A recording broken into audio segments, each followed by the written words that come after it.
प्रिय छात्रों, आज हम लोग लोकसभा के अध्यक्ष के पावर्स को देखेंगे। तो होता क्या है कि हमारे यहाँ जो संसदीय व्यवस्था अपनाया गया है वह ब्रिटिश संविधान के मॉडल पर अपनाया गया है। यही वजह है कि ब्रिटेन में संसदीय व्यवस्था का जो ढांचा है वही ढांचा हमारे देश के संसदीय व्यवस्था में भी देखा जाता है। यही वजह है कि ब्रिटिश संसद में दो सदन होता है, एक हाउस ऑफ लॉर्ड्स और दूसरा जो है House of Commons. House of Lords हमारे यहाँ का राज्यसभा और जो है ब्रिटेन का हाउस ऑफ कॉमन्स हमारे यहाँ की जो है आपको लोकसभा। तो ब्रिटिश संसद का जो हाउस ऑफ कॉमन्स है, मतलब वहाँ की जो लोकसभा है, उसका जो स्पीकर अध्यक्ष होता है, तो उसका जो पावर है वही सेम पावर हमारे देश के लोकसभा के अध्यक्ष के पास होता है। अब है कि अध्यक्ष का जो पावर्स है, उसे जो शक्तियाँ प्राप्त है, उसका उल्लेख मिलता है संसदीय प्रक्रिया तथा कार्य संचालन के नियम 1950 में।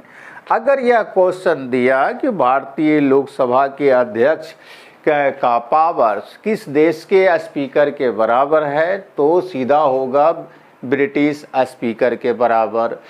तो और अगर यह क्वेश्चन दे दिया कि भारत के लोकसभा के अध्यक्ष का जो पावर्स है उसका उल्लेख कहाँ मिलता है, तो संसदीय प्रक्रिया तथा कार्य संचालन के नियम 1950 में मिलता है।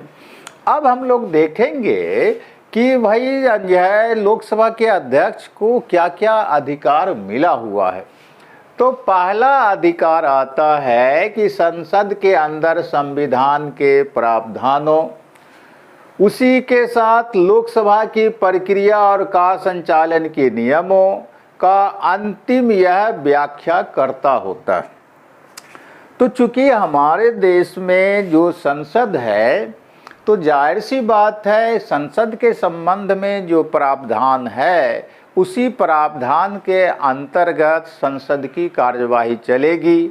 और कैसे वो चलेगी, तो इसके लिए जो है पिछले क्लास में हम लोगों ने देखा था कि जो है लोकसभा अपनी प्रक्रिया और अपने कार्य संचालन के लिए नियम बनाता है, राज्यसभा अपना अलग बनाता है। तब सवाल है कि संवैधानिक प्रावधानों के अनुसार संसद में काम होना है और जैसो उसके लिए लोकसभा अपनी प्रक्रिया और कार्य संचालन के लिए नियम बनाता है। तो कहता है कि इसकी कौन व्याख्या करेगा कि संविधान का प्रावधान यही बात कहता है या लोकसभा की प्रक्रिया और कार्य संचालन के लिए जो नियम है वो यही नियम है। इसका अंतिम रूप से टीकाकार कौन होगा, इसका अंतिम रूप से फैसला सुनाने वाला कौन होगा, तो कहता है लोकसभा का अध्यक्ष होगा। तो पहली बात ये हो गया। दूसरा है कि सदन के नेता से परामर्श करके सदन का कार्यक्रम निश्चित करता है।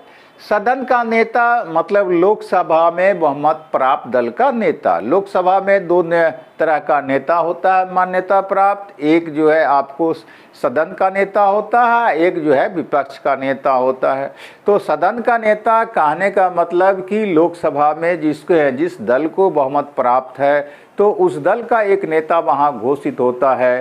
तो कहता है कि उसके नेता से परामर्श करके जो है वह सदन का कार्यक्रम तय करेगा। तो सदन का नेता आपको सामान्य तौर पर प्रधानमंत्री होता है। और विपक्ष का जो नेता होता है, हम लोग जानते हैं कि सदन में विपक्ष का नेता का दर्जा लोकसभा अध्यक्ष उसी पार्टी के नेता को देता है जिस पार्टी को लोकसभा में कुल सदस्यों की संख्या का कम से कम 10% जो है उसका सदस्य संख्या हो। तो यही वजह है कि लोकसभा में कांग्रेस पार्टी को टोटल लोकसभा की सीट संख्या का 10% नहीं पूरा हुआ, जिसके चलते लोकसभा में विपक्षी दल का नेता की मान्यता आपको कांग्रेस पार्टी के लीडर को लोकसभा में नहीं मिल सका। अब है कि तीसरा है कि लोकसभा में जो कुछ क्वेश्चन आता है, पूछा जाता है, तो उस क्वेश्चन को स्वीकार करने या अगर वो क्वेश्चन नियम के खिलाफ है तो उसको अस्वीकार करने का भी अधिकार है। चूँकि लोकसभा में जो क्वेश्चन पूछा जाता है तो वो क्वेश्चन, उस क्वेश्चन को स्वीकार करने या रिजेक्ट करने का अधिकार जो है आपको लोकसभा के अध्यक्ष के द्वारा होता है। तीसरा, चौथा जो है कि दोनों सदनों की जो संयुक्त बैठक होती है उसकी अध्यक्षता आपको लोकसभा का अध्यक्ष ही करता है। इस संबंध में पिछले क्लास में हम लोग चर्चा कर चुके हैं कि कब क्यों किस परिस्थिति में लोकसभा का या संसद का संयुक्त अधिवेशन होता है और कब कौन किस परिस्थिति में उसकी अध्यक्षता करता है। तो कहता है कि संयुक्त बैठक जब होगा तो उसकी अध्यक्षता लोकसभा का अध्यक्ष करेगा। पांचवा पॉइंट कहता है कि बजट संबंधी जो भाषण होता है लोकसभा में, तो कितना देर वो भाषण चलेगा इसका समय सीमा लोकसभा का अध्यक्ष ही तय करता है। उसके बाद है कि छठा, सदन को स्थगित करने का जो है अधिकार वो लोकसभा के अध्यक्ष को ही है। मतलब क्या कि सदन आज चलेगा नहीं चलेगा, कितना देर चलेगा, ये तय कर देने का अधिकार जो है लोकसभा के अध्यक्ष को ही होता है। इसलिए बराबर आप न्यूज़ में देखते सुनते होंगे कि जो है लोकसभा के अध्यक्ष ने या पीठासीन अधिकारी ने 1 ही घंटे के बाद सदन को सस्पेंड कर दिया, 2 घंटे के बाद सदन को सस्पेंड कर दिया। तो वो लोकसभा के अध्यक्ष की मर्जी पर डिपेंड करता है कि सदन की कार्यवाही जो शुरू हुई वो कितना देर चलेगी। अगर उसको लगा कि नहीं अब आगे सदन चलाना सो संभव नहीं है तो वो सदन की कार्यवाही को सस्पेंड कर देगा। उसके बाद 7वां है कि गण पूर्ति के अभाव में सदन को स्थगित करना। हम इन गण पूर्ति क्या होता है वो पिछले क्लास में हम लोग देख चुके हैं। तो जब गण पूर्ति नहीं होगा किसी दिन लोकसभा की बैठक में, तो गण पूर्ति जब पूरा नहीं होगा तब उस हालत में लोकसभा की उस दिन की बैठक को सस्पेंड कर देने का अधिकार लोकसभा के अध्यक्ष को ही है। उसके बाद है कि धन विधेयक विवादित होने पर अंतिम फैसला। ये भी हम लोग पिछले क्लास में देख चुके हैं कि अगर सदन में आता है धन विधेयक और उस पर विवाद होता है कि यह धन विधेयक है या नहीं है, तब उस हालत में अंतिम फैसला कौन सुनाता है कि हाँ यह धन विधेयक है या नहीं है, तो वह लोकसभा का अध्यक्ष ही होता है। उसके बाद जो है अगला है कि दल बदल के आधार पर किसी सदस्य की अयोग्यता के प्रश्न पर निर्णय देना। मान लीजिए कि सदन के अंदर ये मामला आ जाए कि दल बदल के आधार पर अमुक एमपी अब जो है अयोग्य हो गया है, वह अब सदन का सदस्य रहने की हालत में नहीं है, तो इस मुद्दे पर फैसला कौन सुनाएगा? तो इस मुद्दे पर फैसला आपको लोकसभा का अध्यक्ष ही सुनाएगा। दल बदल अधिनियम हम लोग जानते हैं कि जो है हमारे देश में 52वां संविधान संशोधन हुआ और 52वें संविधान संशोधन के द्वारा 1985 में राजीव गांधी के कार्यकाल में ये अधिनियम लाया गया था। तो दल बदल अधिनियम जो 52वें संविधान संशोधन के द्वारा 1985 में राजीव गांधी के काल में लाया गया था, तो उसके आधार पर कोई भी जैसो संसद सदस्य अगर अपनी पार्टी बदलता है तो वह जो है अयोग्य हो जाता है। अगर ये विवाद आता है संसदीय लोकसभा में तो कौन तय करेगा इस प्रश्न को? तो इस प्रश्न पर फैसला लोकसभा का अध्यक्ष देगा। लेकिन इस संबंध में जो है याद रखिएगा सुप्रीम कोर्ट का एक फैसला आया है। तो सुप्रीम कोर्ट का एक फैसला आया है, सुप्रीम कोर्ट ने कहा है कि दल बदल के प्रावधान के आधार पर अगर लोकसभा का अध्यक्ष किसी सदस्य की अयोग्यता के मुद्दे को निर्धारित करता है तो उनके इस फैसले को सुप्रीम कोर्ट या न्यायालय में कोर्ट में चुनौती दिया जा सकता है। जबकि इसके पहले क्लास में हम लोगों ने पढ़ा था कि सदन के अंदर की कार्यवाही के मामले में जो है न्यायालय में न्यायालय हस्तक्षेप नहीं कर सकता है। मतलब क्या है कि अनुच्छेद 122 में हम लोगों ने देखा था कि सदन के अंदर जो कार्रवाई होगी उसका जांच न्यायालय में नहीं हो सकता है। फिर उसी में देखा था कि लोकसभा का जो अध्यक्ष होता है वह न्यायालय के क्षेत्राधिकार मतलब ज्यूरिसडिक्शन के बाहर होता है। लेकिन सुप्रीम कोर्ट ने ये फैसला दिया आज से लगभग जो है 125 साल पहले कि नहीं, दल बदल के आधार पर अध्यक्ष जो फैसला लेगा उस फैसले को न्यायालय में चुनौती दिया जा सकता है। तो इसको याद रखिएगा। उसके बाद जो है अगला आता है कि लोकसभा की समितियों का गठन करना। लोकसभा के अध्यक्ष को यह अधिकार है कि सदन की जो विभिन्न समितियां होती हैं, बहुत सारी कमेटियां जो होती है, उसका गठन वही कर सकता है। संसदीय समितियों को हम लोग अगली क्लास में देखेंगे। अभी खाली इतना याद रखिए कि लोकसभा की जो संसदीय समितियां होती हैं उसका गठन कौन करता है, तो लोकसभा का अध्यक्ष करता है। उसके बाद है लोकसभा की समितियों का जो है आपको अध्यक्ष के निर्देशन में, डायरेक्शन में काम करना होता है। मतलब क्या है कि जिस संसदीय समिति का गठन लोकसभा का अध्यक्ष कर देगा वह समिति आपको अध्यक्ष के निर्देशन में ही काम करेगा।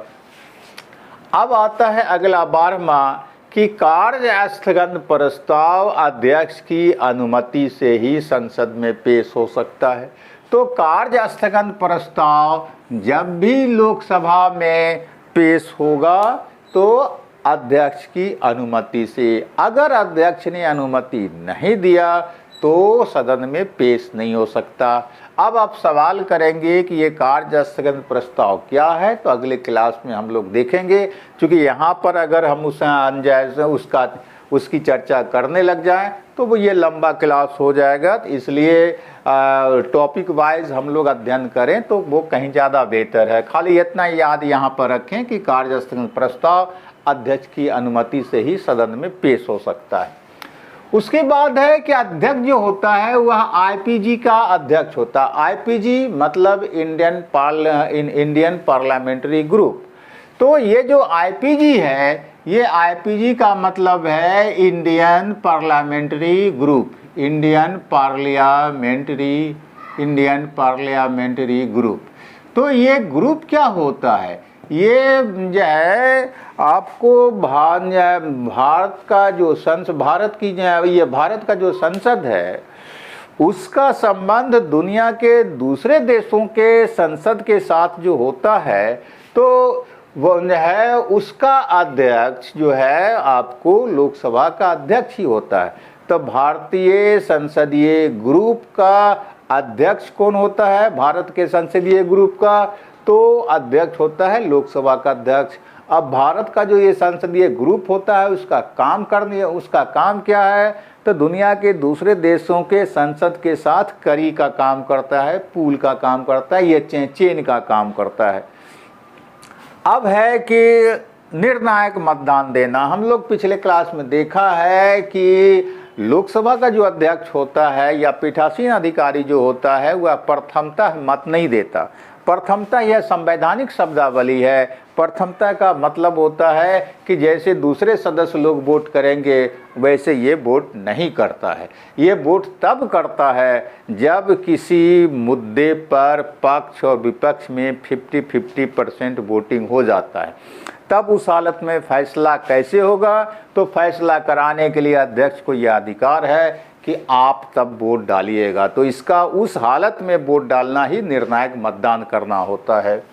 उसके बाद है 15वां सदन उसकी समितियों और उसके सदस्यों के अधिकारों और विशेषाधिकारों का यह संरक्षक होता है।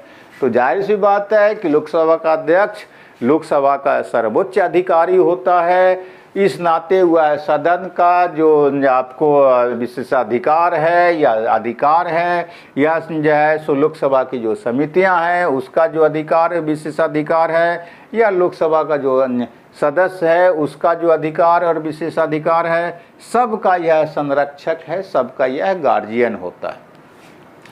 अब उसके बाद 16वां है कि सदन के नेता के आग्रह पर गुप्त बैठक बुलाना।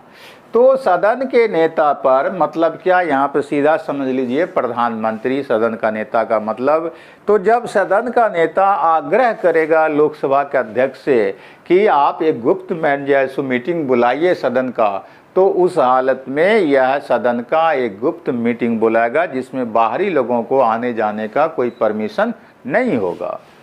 उसके बाद जो है 17वां है कि लोकसभा में विपक्ष के नेता को मान्यता देना। यह बात हम पहले बोल चुके हैं कि लोकसभा में यह विपक्ष के नेता को मान्यता देता है, और विपक्ष का नेता बनने के लिए शर्त क्या है कि टोटल जो सही है सदन की जो टोटल सदस्य संख्या है उसका कम से कम 10% उस पार्टी का MP होना चाहिए। अगर 10% नहीं होगा तो सदन में विपक्ष का नेता नहीं हो सकता है। तो यही वजह है कि कांग्रेस पार्टी का 10% MP नहीं रहा लोकसभा में, तो उसे मान जाए सो उसके नेता को सदन में विपक्षी दल के नेता की मान्यता नहीं मिला। अब है अगला कि लोकसभा का मुखिया और उसका प्रतिनिधि है यह, और प्रमुख जैसो प्रवक्ता है। ये बात हम पहले भी जैसो समझाने के क्रम में बता चुके हैं कि जो है सो यह लोकसभा का सर्वोच्च अधिकारी है, प्रमुख प्रवक्ता है, और जो है उसका यह प्रतिनिधि भी है।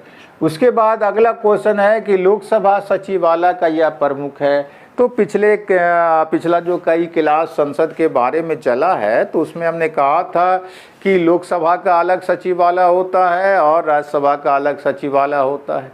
तब सवाल है कि यह सचिवालय किसके अधीन होता है, तो चूंकि लोकसभा का सर्वोच्च अधिकारी लोकसभा का अध्यक्ष है, इसलिए स्पष्टतः जो है लोकसभा का जो सचिवालय होगा उसका भी हेड कौन हो जाएगा, लोकसभा का अध्यक्ष हो जाएगा।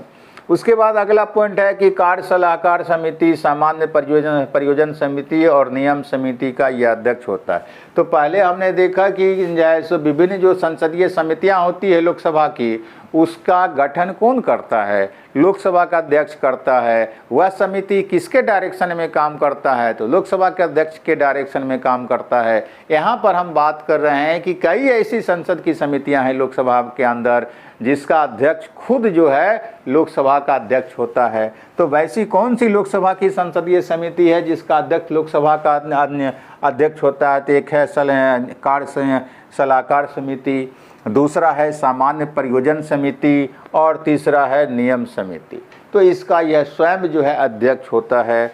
और 21वां जो है कि संसद और राष्ट्रपति के बीच जो संवाद स्थापित होता है, मतलब जो पत्राचार होता है, वह किसके माध्यम से होता है, तो वह भी जो है अध्यक्ष के माध्यम से होता है।